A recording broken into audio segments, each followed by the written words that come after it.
The Investing in Children logo was created by a young person aged 8.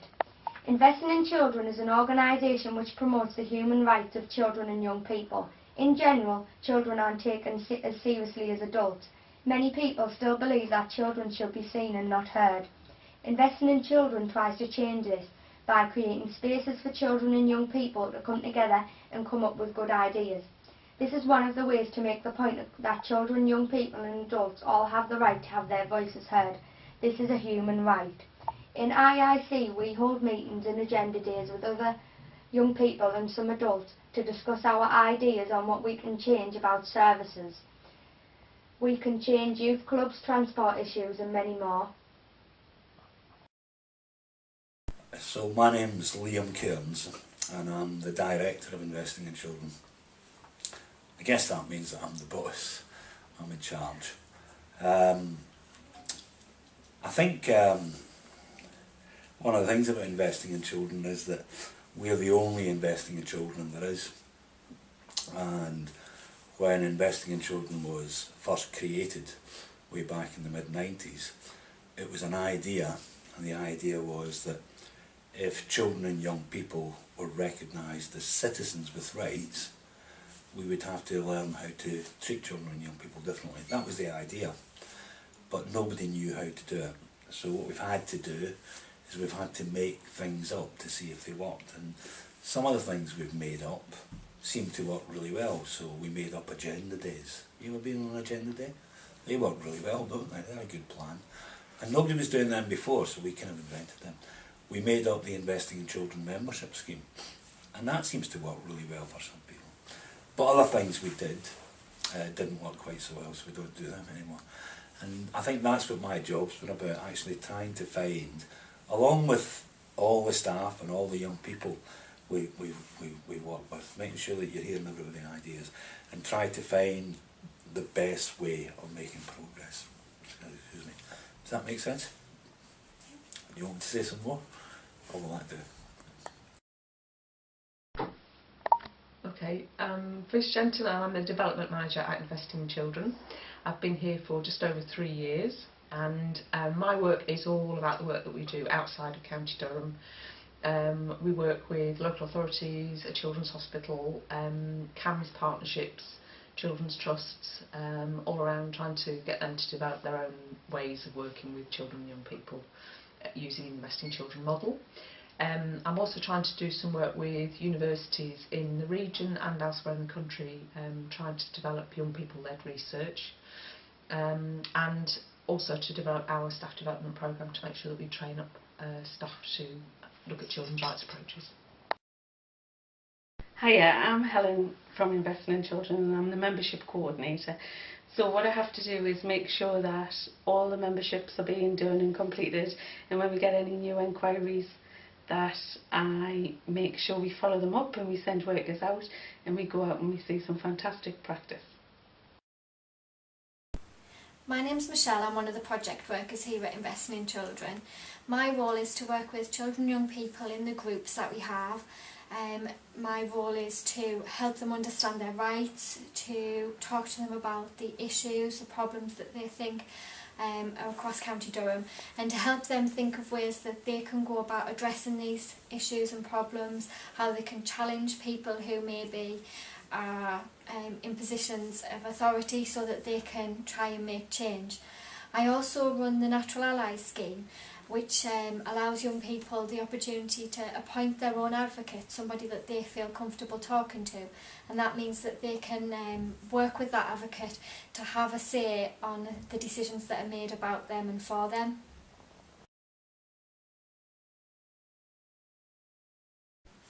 I'm Olivia, I'm a social work student on placement with Investing in Children. I've done lots of things while I've been on placement. I've done some memberships at some primary schools. I've been on visits with lots of the team members. I've been involved with the Children in Care Council and we're doing an agenda day on Saturday. And I've just done lots of things.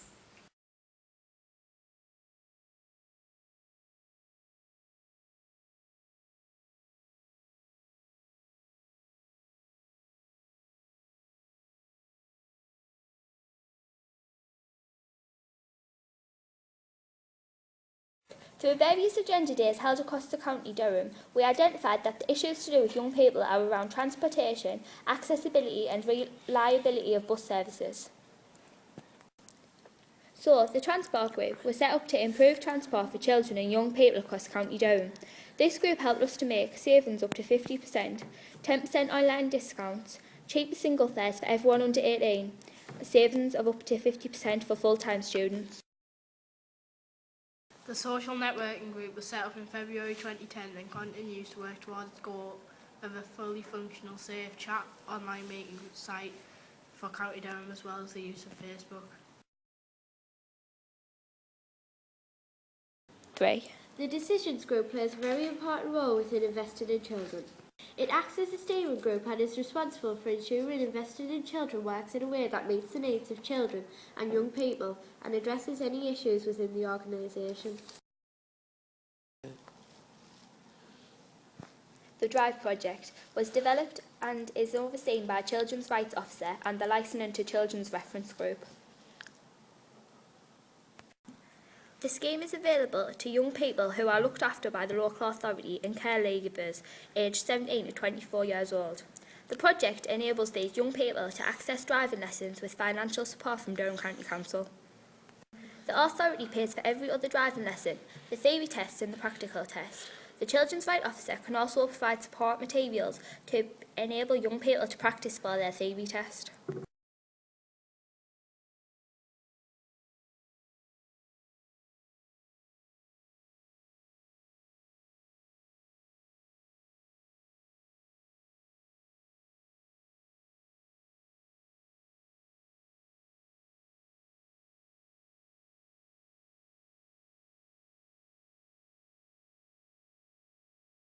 One Point is one of many services that young people have helped create and change. This is the main part of the youth centre. This is the kitchen where cookery classes take place. This is the media room where they come to play Xbox.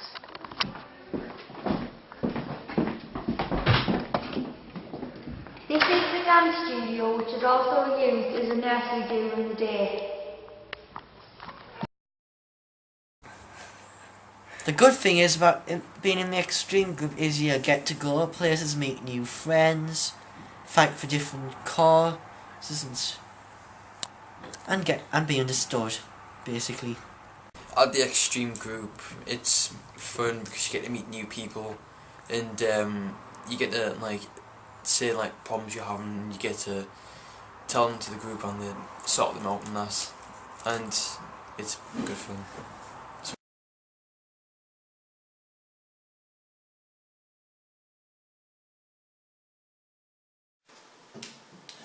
I have to say a great thank you to Liam and Investing in Children, first of all for inviting me today, but also for having given me an opportunity to really see how working with young people can make a true difference, not just to them, not just to your service, but to the wider health body in my case.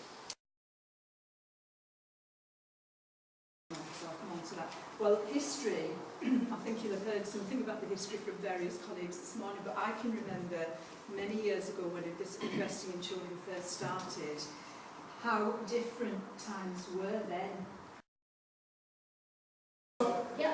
My name is Darren, I'm from Investing in Children. Michelle is also from Investing in Children. We've been asked to facilitate a session to do with young people on the margins. It's also, I think, I heard a discussion going on in the lunch break, and I think something to bear in mind is that all of the people here, or all the people that would already do it anyway, and I think it's something to think about. How can we make, if we leave our jobs, how can we make sure that these type of issues are still resolved and continued by other people? So how do we make it more sustainable? Is something to probably bear in mind rather than talking about all the stuff we would already do. So it's an open floor on any issues anyone wants to raise around young people on the margins, so those with disabilities, those who are young carers, those young people who are not priority kind of issues for mainstream services.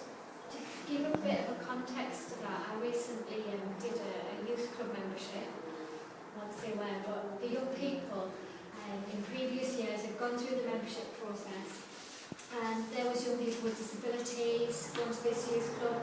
There were lots of males and females, it was well attended, and the member of staff there had always included them in all the decision making, got them involved in fundraising, and really the young people felt that they owned that youth club.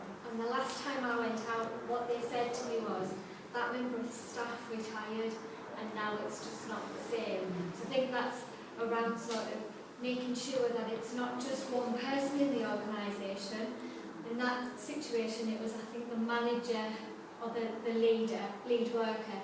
But because they had that position, they were able to do it themselves, make that change. But because that didn't kind of filter out across all the staff, when they were removed, that work was kind of lost. And that, I would imagine, listening to young people, is actually harder to accept than never having had the chance to, how you say it. I work with looked after children, and I think we have massive problems with convincing social workers that will have to involve in listening to children and people, and I feel like I bang on and bang on and bang on saying that I should do this, and I still get social workers to say, well, he comes to the Children Care Council and then he's asking that he comes to this meeting and that meeting, and I think, yeah, because he should be in those meetings, and I think it's about making sure that all workers, frontline workers, know how we do participation and involvement, because if we go, then it will be lost, especially for looked after children. Any suggestions on how that can be achieved? We do a training, don't Yeah.